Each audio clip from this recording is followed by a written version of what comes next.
Right. Hello. Hello. Oh yeah, we meant to say it together, are we? Well, that seems to have become established over the last Here few... we go.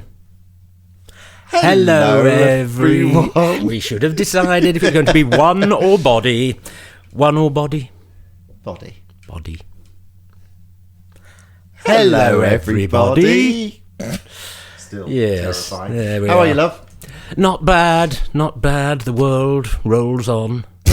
Yes. Okay. Well, I had got a new acquaintance I'd like to introduce. Oh yeah. Okay. Yes, and he will be speaking Oh, new guest. politically. Oh, okay. Well, I think it might... What's his name?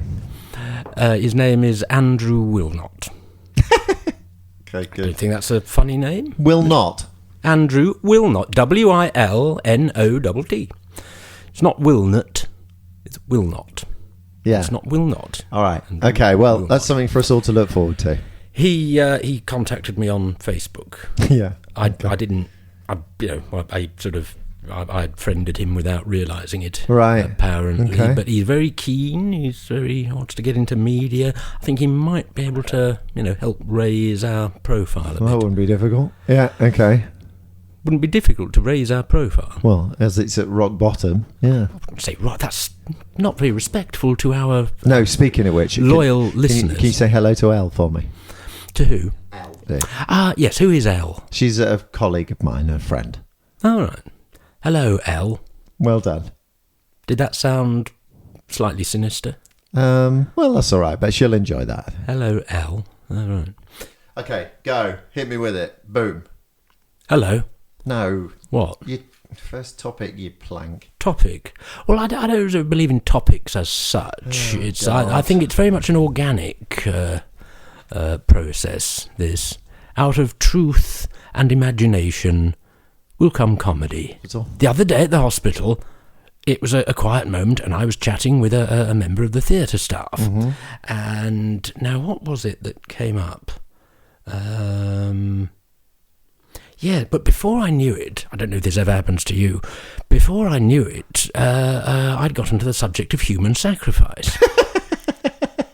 Oh, this was the person you were trying to chat up, wasn't it? No, I was not trying to chat her up. Yeah, go on. Do me the conversation. How the hell did you get round to human sacrifice? She must have been terrified. Well, I did notice her facial expression was starting just to move from quite interested to slightly uneasy. You idiot. Sort of, why is he telling me this? Yeah, And she thought you were going to kill her. no, she didn't. Somebody started talking about...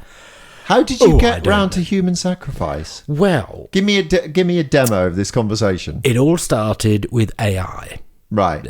Artificial Yeah. Well, yeah. We know what AI is. insemination? No, intelligence. Yes. Artificial insemination is... Yes.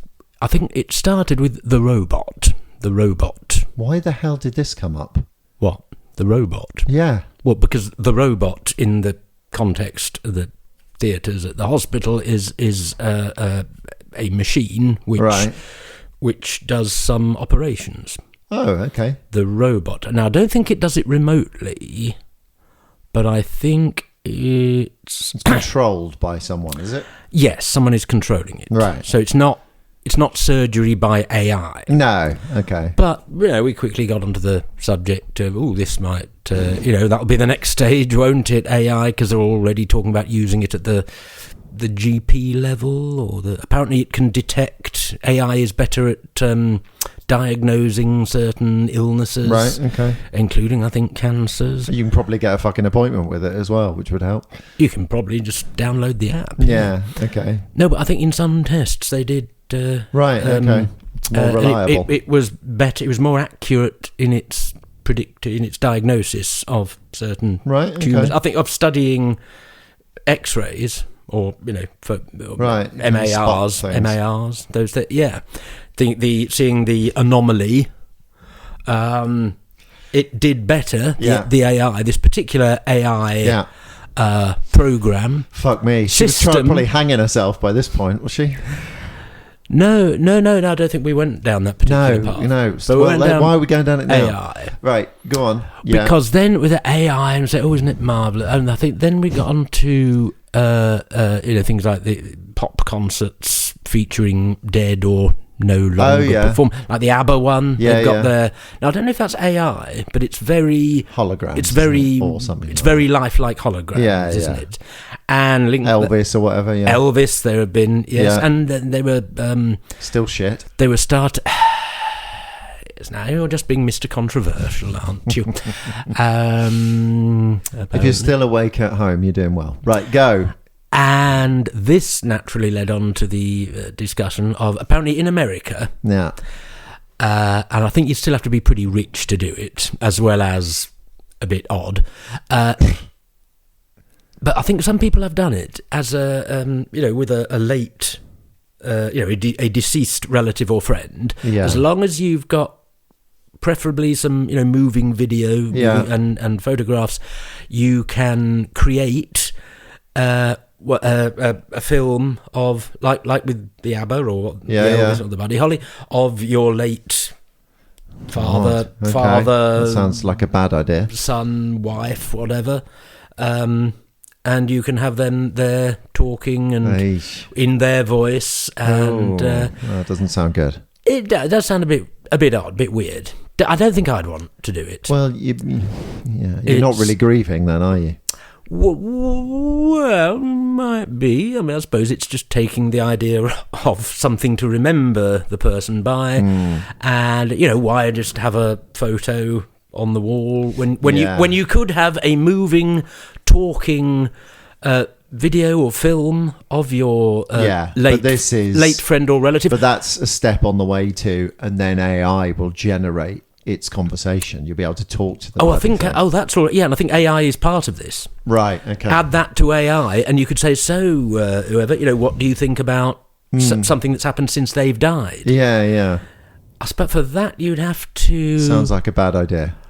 I suppose for that you'd have to feed the AI machine lots of information, a fairly thorough set of information about the person's beliefs, views. What would they think of Meghan and Harry? Say, Grandad who died in 1980.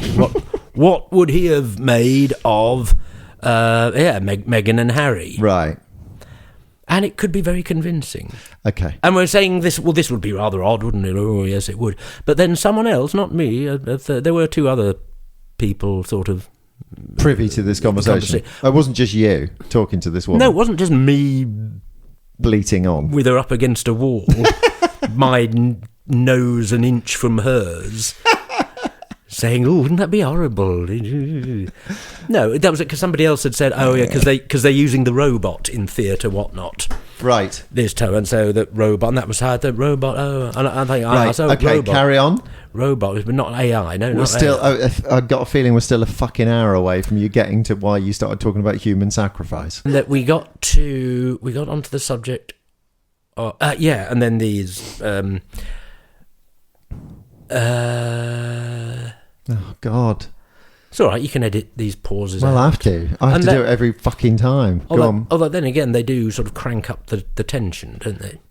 So when I eventually find the word that I'm looking for, it's all the more... Yeah, fascinating. The grape is burst against our audience's collective palate fine. To mangle a line of Keats's. Right, go on, get on. Is that the... Oh, God, it's painful, Will. Do you think you're getting Alzheimer's? Why is this taking so long to get us anywhere? To Autumn.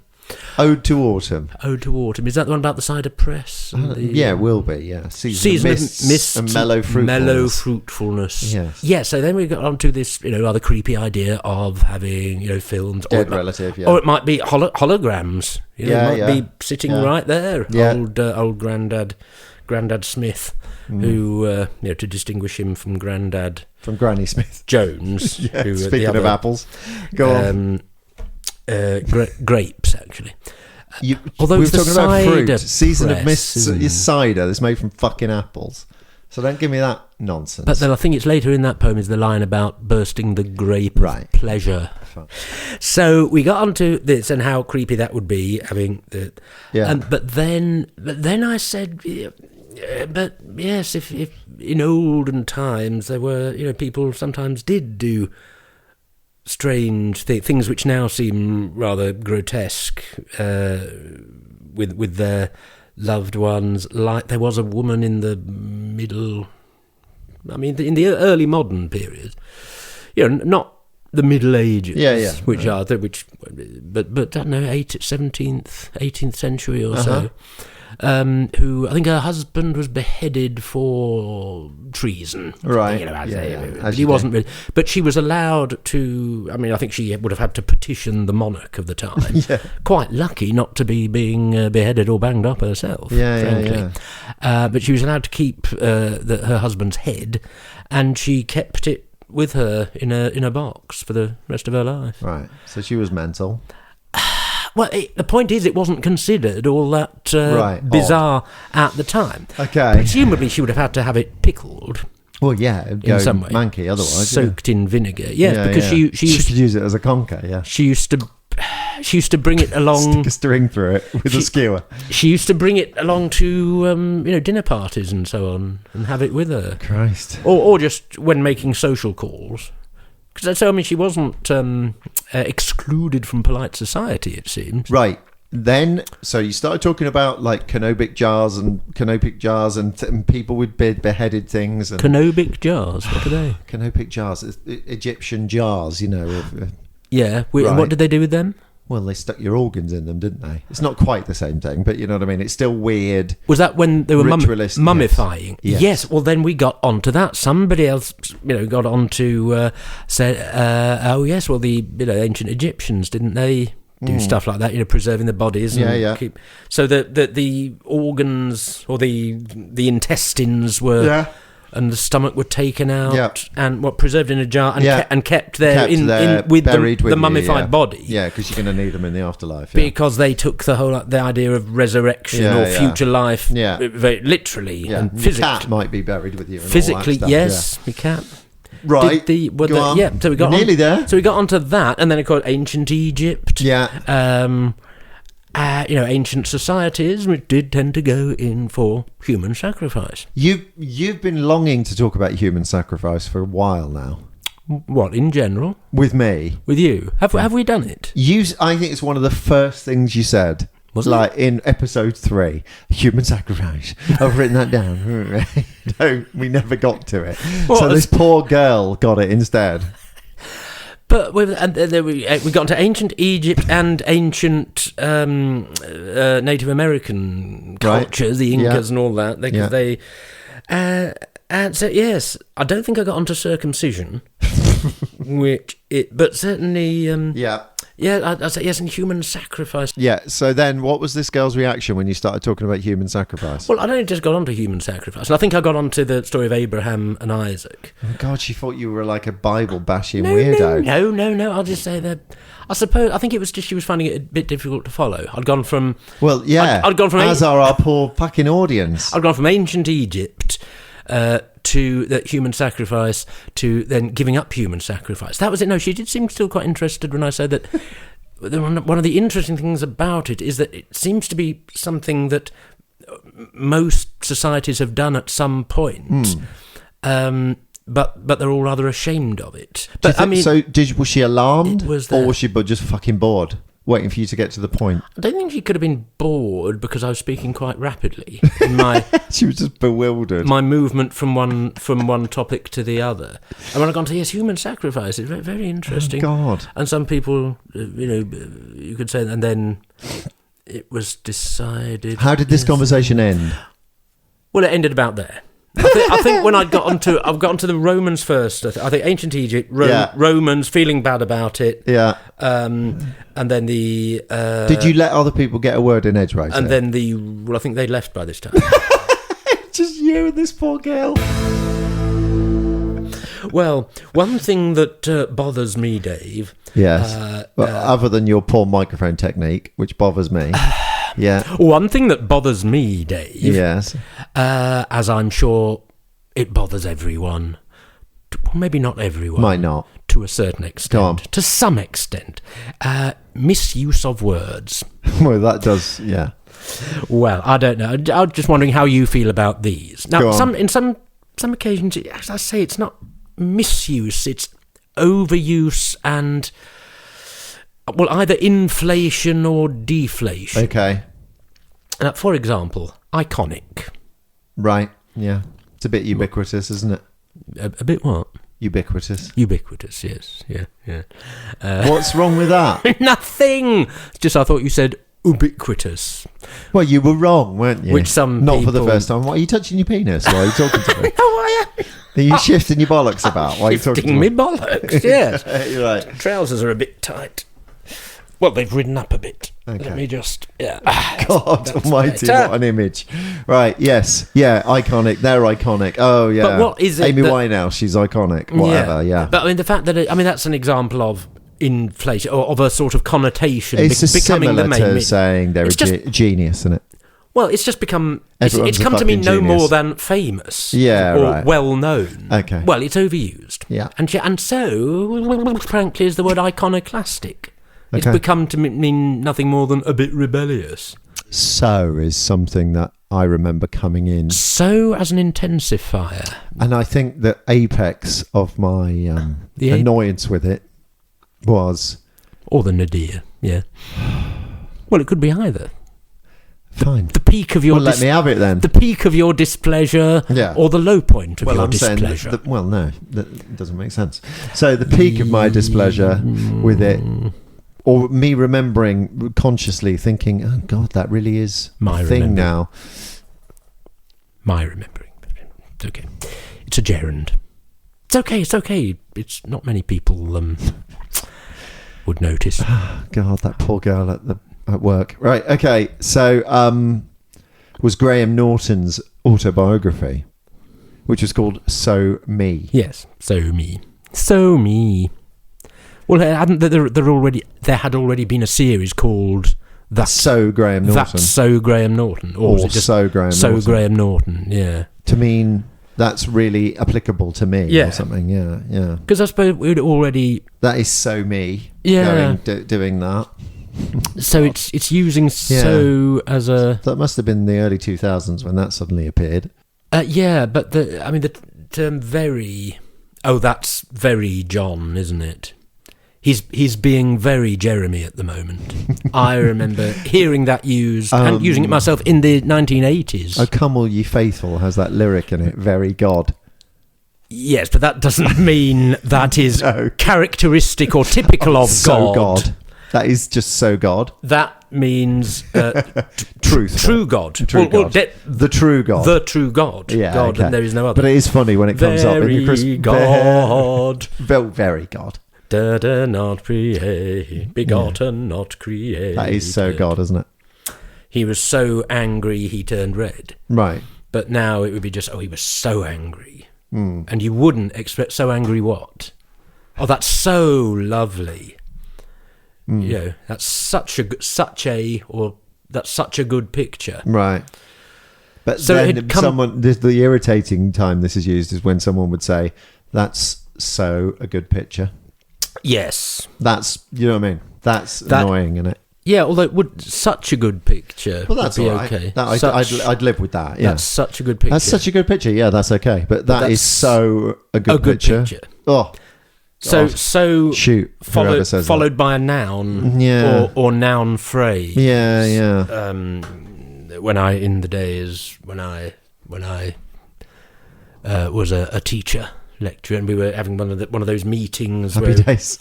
Yeah. Some of them were. Yeah. The latter ones were. Having one of those meetings where you coordinate, where you share essays that you've marked. Right. Okay. Sort of verifying, IVing one another's, IVing each other, seeing if you agree whether we've marked too high or too low. And there was one student's work. I suppose this was about 20 years ago, and it was when they were still, they would before AI. Mm-hmm. And student who could barely put a sentence together on paper had, was suddenly produced sort of professional standard writing, and because usually you could just type in the first sentence and wherever they'd got it from would pop up. Right, yeah. But they hadn't. I think it had been done a bit more subtly. There were just paragraphs. sort She'd of mixed up changed bits. paragraphs Right, here okay. and there, and because some of them honestly thought that meant putting it into your own words. Right. I'll put it in my own words. Mm. You know, I'd present them with, now, look, yes, you've changed 2 words, neither of which alter the meaning much. That doesn't mean putting it in your own words. Yeah. It wouldn't stand up in court, No. darling. But yeah, so there was one student in this verification meeting, and one of the other teachers, younger than me, said, that is so not hers, isn't it? Okay. So it's taken on quite a breadth of meaning. Well, the old mix-up of IE and EG. Yeah. Do people, I mean, outside of speaking of an essay, when I was marking an essay, this is about 10 years ago. Yeah. And it was about musical theatre or something of that ilk.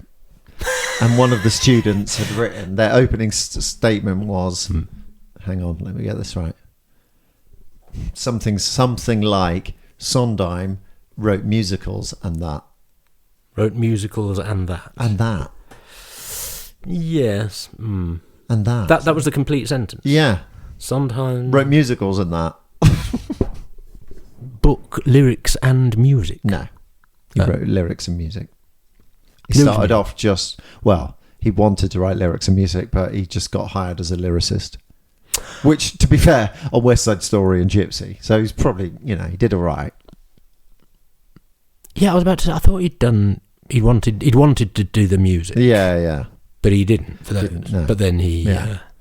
So he had to collaborate with Bernstein and Julie Stein, which must have been awful. Yeah. Bernstein, which I suppose isn't... No, that's pretty good. Did they did Gypsy as well? No, Julie Stein. Julie Stein. Oh, right. So that was... And Sondheim. Sondheim and Stein. Yeah. Sondheim. I remember seeing the film of that when I was 13, or I might have turned 14. Mm-hmm. And it was... there we are. I'm going to cut all of that little sexual reverie. It was very erotic at the time. Even though I think... Ethel Merman. In Gypsy? Yeah. No, wasn't it that... Natalie Wood. Natalie Wood, yeah. Well, yeah, but she's not the only person in it, you twat. But Ethel Merman's in it. But Natalie Wood's Gypsy, isn't she? Well, yeah. And she's the one who, she does steadily more revealing. Like the first time she does the striptease, she just takes one glove. Well, she goes on in a full-length dress and she just takes one glove off, and I think when drops one, shows a bit of shoulder. And this film was made in the 1950s, so it wasn't exactly, Well, no, we weren't going to have full-on beaver shots, were we?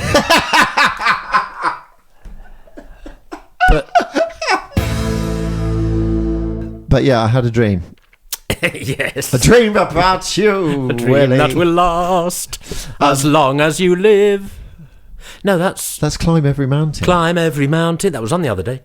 Great. Climb every mountain, ford every sea, till you find your dream, a dream that will last. Load of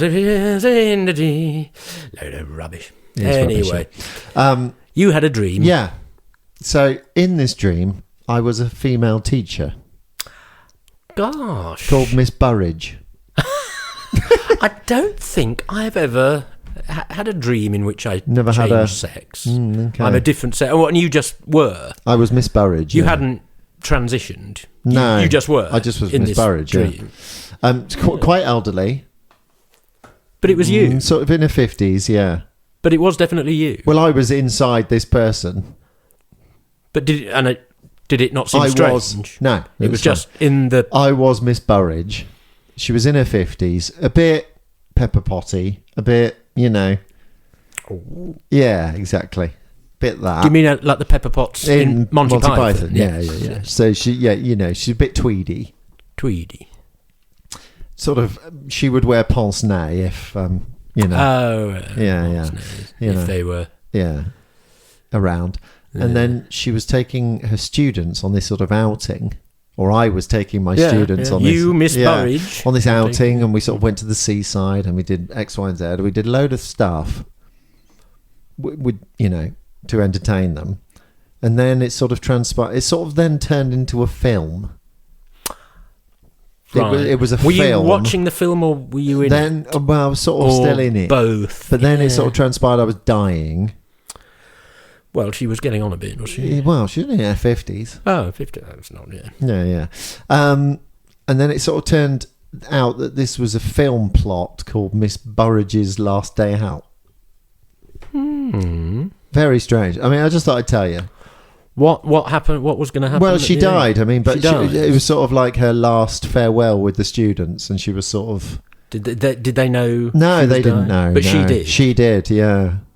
So it was like this sort of last outing. Oh, so she wasn't going to die at the end of the day. No, but she was. That was it. That was her last teaching day. She was retiring. Yeah, well, she was going off to get treatment or die or whatever. But yeah, Miss Burridge's Last Day Out. If anyone out there wants to write that as a film, I think it would be good. It could be, yeah. Quite supposed poignant. to happen things like that. And would the revelation? Would we know? Would the audience know from the start, or no, part way through, or only at the end? Would it be the big? I think it would be better to just. Or would it be just subtly? You wouldn't know at the start, would subtly you? be revealed. Subtly be revealed. Because we know she was retiring. No. Or what? It was just the end of term. Yeah, end of term. We're going out. We're doing this, but maybe it wasn't a planned event. Right. They hadn't got parental consent for everyone to piss off to the seaside. It was like, we are doing this. So she like nicks the school bus or whatever with her favourite class or something, And they're all a bit surprised. Yeah. What, and the people at the other teachers are where's she going? Concerned. Yeah. She hasn't filled out the form. Causes a bit of a ruckus. Yeah. Police are involved. Blah, so blah, why blah. she's never done anything like this before. Yeah. It would sort of writing itself. It would sort of work as a 1950s. Yeah. But Miss for- Burridge's Last Day Out. I'm sort of thinking, who would play Miss Burridge? Not me, obviously. That little woman from Imelda Staunton. No, she'd be a good I'm Miss still Burridge. thinking about in the 50s. Oh, I see. Okay. That little, who's that one who she pops up in? Well, the one who plays the old lady in The Lady Killers, whose name... She's too old. Okay. Joan Sims. Yeah. Or Hattie Jakes. I mean, they were often playing older than they were. Yeah, maybe. But now it would be like Imelda Staunton, even though she's way past 50, I'm sure. Yeah. But, it would be a... Maybe Imelda Staunton 20 years ago. Well, she's not bloody 70. She must be about that. No. Well into her 60s. Imelda Staunton? Yeah. Who used to be in the Victoria Woods show. Yeah. She was. Okay. She must have been in her 20s then. So if you're in your early 20s, in your early 80s... I love how much thought we're in giving the this early like 80s. stupid fantasy film that I dreamt. Yes, it also reminds me, and this film from... I can look it up easily enough, just Google Alec Guinness. But no, let's keep it analogue. And the story is, Alec Guinness plays this bloke who's told very ineptly and insensitively by his doctor that he's got some awful disease and he's only got a few months to live. Right, okay. That's the opening scene. And cheerful, yeah. But he just does it in a heart. I don't think they had any training in this until about 30 years ago, if then. About how to tell somebody that quite an important part of it's something you wouldn't want being done any old how. Get a text from the GP. Well, yeah. Yeah, go on. But he's just gone for, I've had the results of your tests, and yes, unfortunately, you're going to die. There's nothing we can do. It's only about... and then he says, do you have any family or friends? Oh, there he starts saying, why don't you... if I were you, I'd leave your job and just enjoy yourself for the last few months.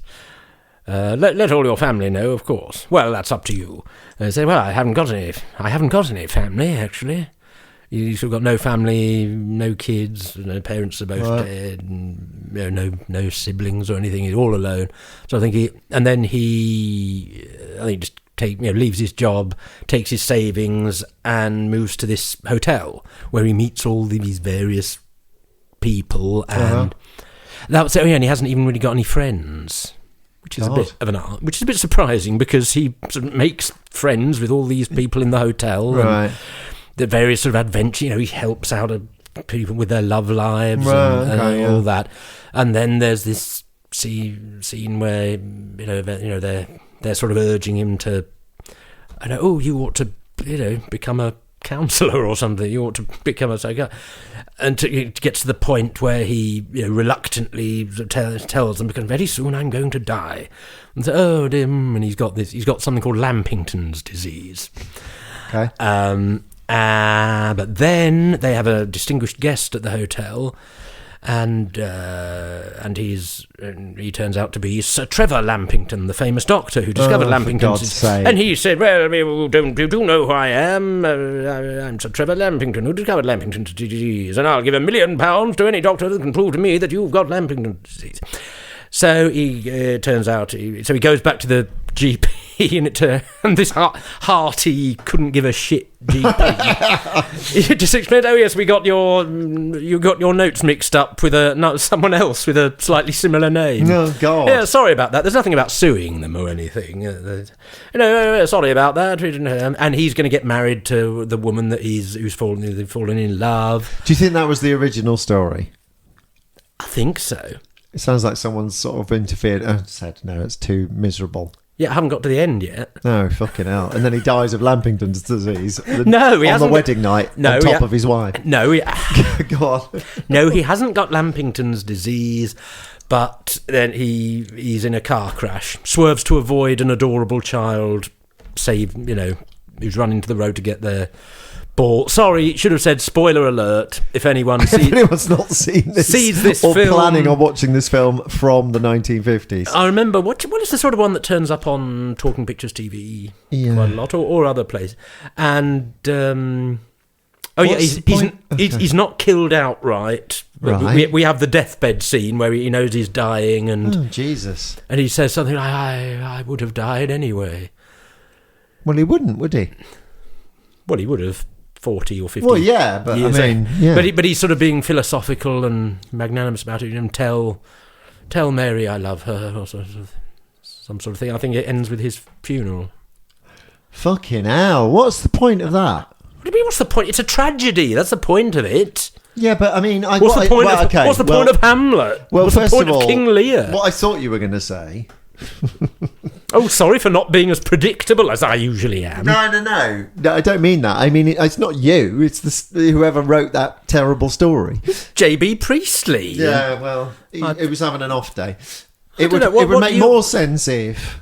Well, either, A, he did loads of good things for people and died of Lampington's disease. But why? Right, he hasn't got Lampington's disease. I'm sorry, this is a real alternative. It was a fuck up, but why would it be better for him to die of that? No, hang on. I've got a few alternatives. Right, say on. Or he's this kind of misanthropic character. He doesn't have friends, doesn't have family. Blah blah blah blah blah. He's told he's going to die. To stop pulling that face. He's not misanthropic. Shut up! I'm fucking changing the story to make it work. I think in the story he's just sort of shy and a bit. Fine, all right, whatever.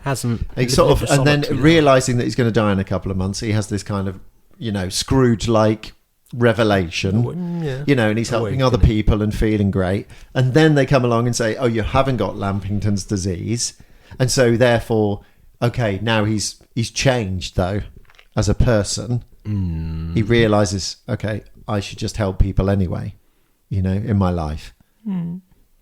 Not, you haven't got Lampington's disease, then you go off and you get killed in a car crash. I mean, what lesson is that meant to teach you? Point. It's not lessons. Well, you know what I mean? I mean, what character transformation is that?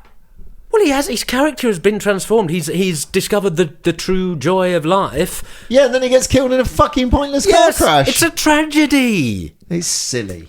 What do you mean silly? It doesn't work. It doesn't work. It's sad. It's tragic, but that's the point. I mean, I think J.B. Priestley. What? Don't bother.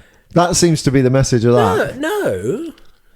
I don't see how it's that. I mean, any tragic story. He got given a second lease of life. Yes, and then he died. It's just like it's awful. And the tragedy is he doesn't get to live it. But he's still better that he had that experience.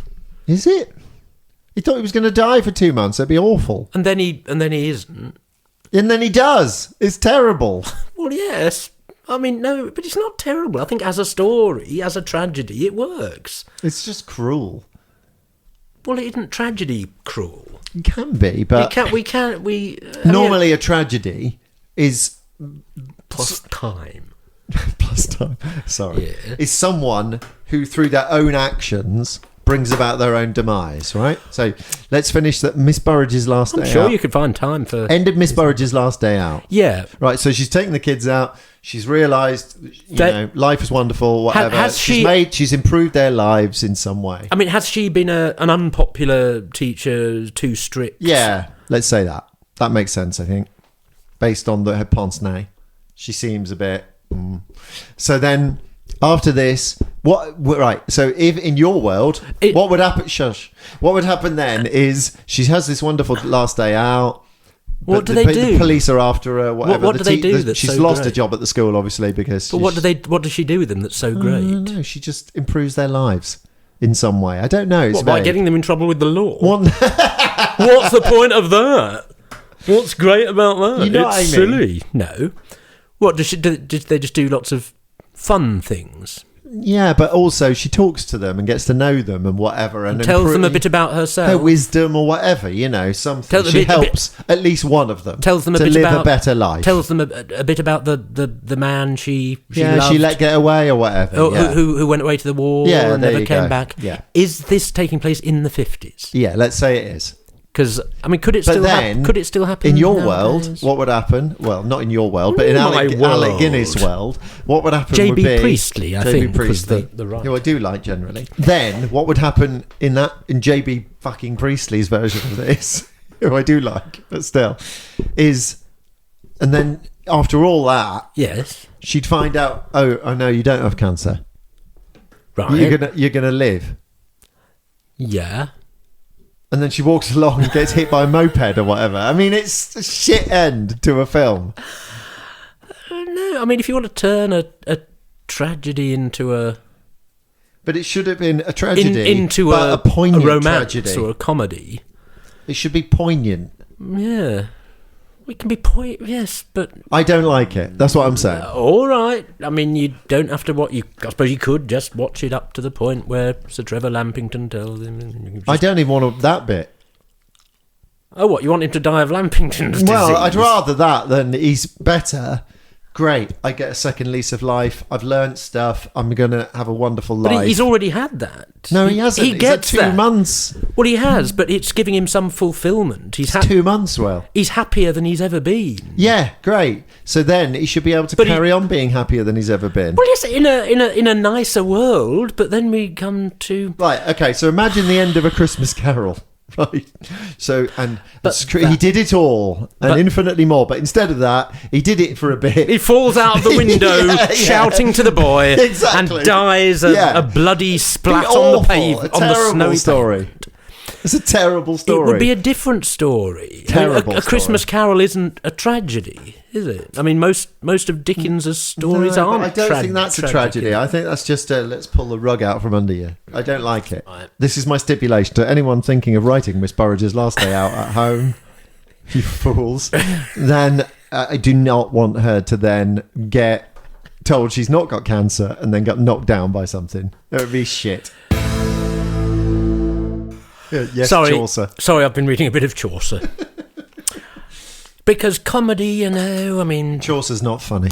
Oh, but come on, arse is out of window, farting in people's faces. It's as funny as a Shakespeare pun. Well, Shakespeare didn't do fart jokes, did he? Probably. He did all sorts of jokes that don't work. I don't think well, you say don't work. I mean, they were presumably... They worked at the time. Yeah. They don't work now. Cut them. sense of humour. Yeah. What in particular? Get the scissors out. But then, is one not left with a rather bland, silly story? Usually to do with twins and No, the story, everyone gets married. The plotting and the dialogue are the best bit. It's just the jokes that don't land. They're not funny. Well, because the sense of humour's changed and the reference. Yeah, the points reference aren't is so. What in I particular? hate those people when you go and see a Shakespeare play. Who deliberately laugh their heads off? Yeah, they get the fucking, the Elizabethan reference. Fuck off. Maidenheads.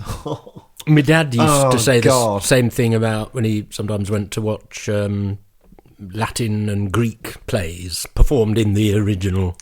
Who Latin the hell was and putting Greek. that on? Well, they were in London and other places. Mm-hmm. Anyway, and my dad, I think he did it more. Not sure if it was for pleasure or for Scholarship. Yeah, or with some of his A-level students. I'm not sure, but Mr. Jessup's last day out. But I remember, maybe she takes them to the cinema. Yeah. Sorry, I've flipped back to Miss Burridge's last day out. Yeah. Maybe she's a. You haven't. I did. I have. Well, yes, you have as well, but you're sort of making out like it was your idea. It wasn't. Oh, touchy about our dream-given idea. Got a guest. Yes, yep. I think he's back. He's round. Someone is reversing up my road, but never mind. Is it him? It could be him. Right, you're going to get him. Yep. Do we need an introduction? Or is he going to introduce himself? His name's Andrew Wilnott. He's Wilnott. Wilnott. Did I say Wilmot? You did say Sorry, Wilmot. Andrew Wilnott. Who don't get his name wrong. We've only just met him. It's not Wilnott. Wilnott. He's a bit touchy about that. But I think he sounds hard work. I think he might have quite a career ahead of him. Might not be a career that you or I would approve of. But do we need to know anything about him? Well, he's a published writer. He's had a few short pieces in the Sun. Oh God! The Daily Mail. Is he a journalist? Yes. Yes, I think he is. It's not his full. I fucking hate journalists. It's not his full-time job yet. You hate journalists. Well, it's rather a large class of persons just to not hate. Interested. Yeah. Samuel Johnson. I mean. Right, go on. Oh, okay. Well, you're going to get him, aren't you? You can't sit there and he sits there as well, surely. Yeah, no, I'll guard his car or something. Okay. Oh, hello.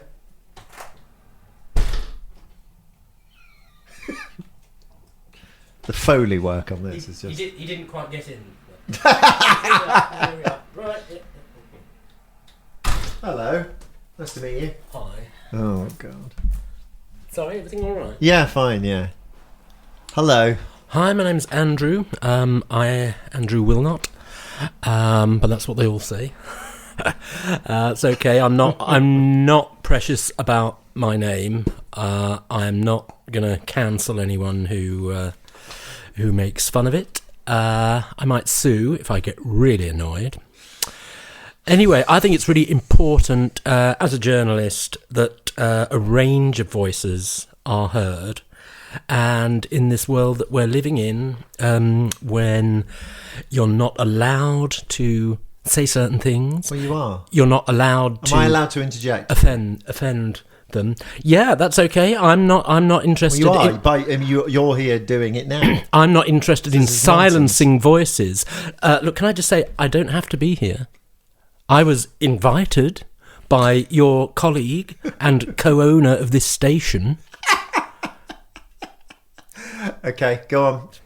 Well, what I wanted to say was, I think it's very important that we don't allow mental health issues to be hijacked and become an all-purpose excuse for people who are just, frankly, evil.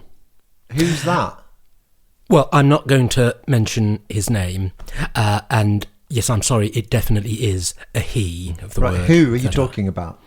I'm not even going to mention his name, but it is a he, whether he likes it or not, whatever he might have told his probation officer or his psychiatrist. Right, okay. I'm not going to give him the oxygen of publicity.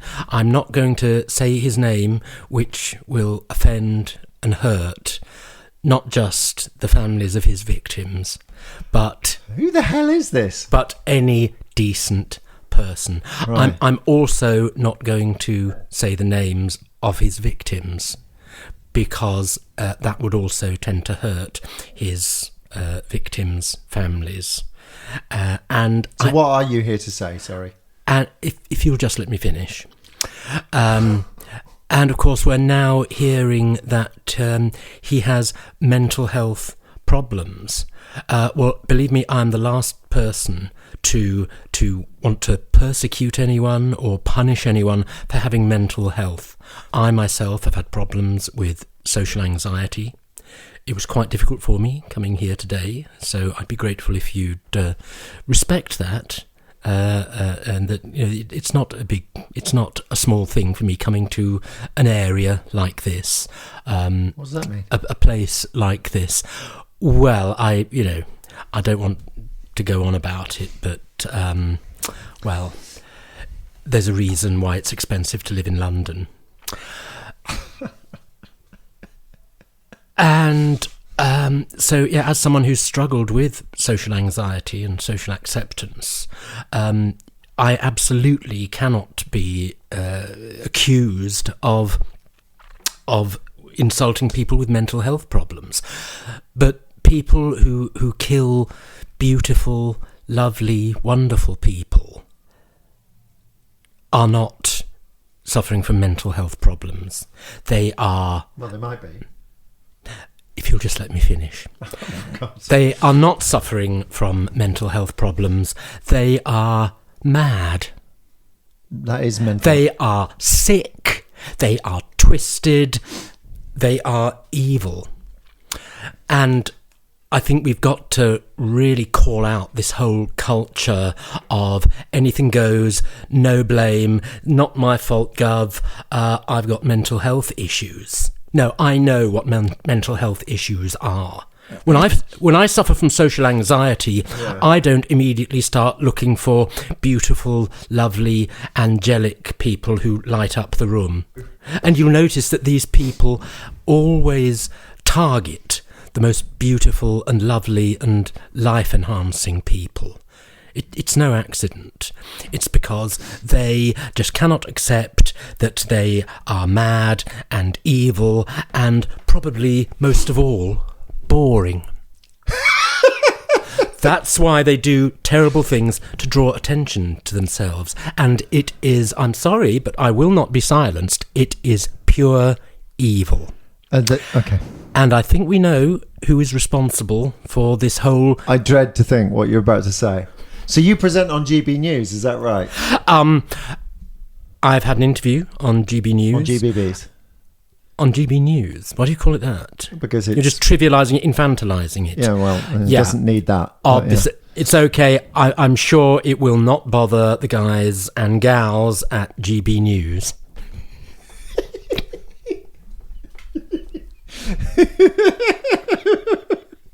Okay, I hate this guy. It's okay. I'm sure it will not.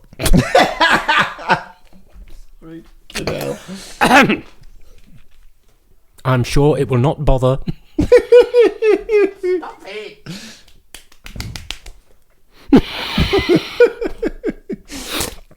I'm sure. Fucking hell. I'm sure it won't bother the guys and gals at GB News, because when you've got the entire establishment and mainstream media gunning for you the whole time, trying to cancel you, trying to silence you, believe me, a little quip like that from some guy with a podcast is not going to bother them. Well done. Very good. Got to the end. But I think we know... You're talking bollocks, though. You know that, don't you, Andrew? Oh, well, let's let the British people decide that. I mean, you may be dying to get into that mainstream media. I'm not dying to get into any mainstream media and be part of the establishment. You're on the mainstream. You've got a television program, for Christ's sake. You've got more. I haven't got a television program. Well, whatever. You've been on a television program. I'm hoping that one day I might have the honour and the luck, if I really keep at it, to be given the extraordinary privilege of appearing as a guest or as a host on the only news channel that is really telling it like it is. They're not telling it like it is. They're stirring up bullshit. Yeah. I mean, and then saying, "Oh, but you can't say this," when they are saying it. It doesn't make any sense. You can't say things like this on the telly. Oh, here I am on the telly saying it. I mean, it's ridiculous. By the spirit of Katie Hopkins, I defy you. What are you talking about? Whatevs. Argument. My final point is that I think we know who is to blame for this whole, it's not my fault, I'm mentally ill. What's wrong with being mentally ill? But as I say, I think we know who's really encouraging this stuff. Who? It's obviously Burridge. Meghan and Harry. Fuck off. I mean, they're the ones who've made it okay to say anything, however cruel and heartless. No, they haven't. What are you talking about? As long as have you read his book? Yeah. I'm not going to. Have you? Yeah. I'm sorry, I had to say their names. I'm only going to say it once. Otherwise, I would consign them to the same ignominious silence as for the man, and he was a man, who killed the lovely people. But that's not the same silence as the lovely people and their relatives. This guy is incredibly irritating. You, I mean. The one whose name shall not be mentioned. No, you, Andrew Wilnott. Okay. Wilnott what? See reason, listen, think about other people's perspective and lives. I must say, I'm surprised to be getting all this negativity from you. Why? It really is the kind of... it's this kind of... everything's awful, so my life is terrible, so I'm going to make everyone's life it's terrible. got nothing to do with that. You've obviously taken the message of that book very much to heart. Thank you. I'm afraid that's all I've got time for. Good, because there was absolute shit. I see they're just collecting the rubbish. Yeah, could you go and jump in the fucking bin? So no, you can't say that. You can't silence me like that. I was going to say that they're collecting the rubbish. So maybe you should put your views in them.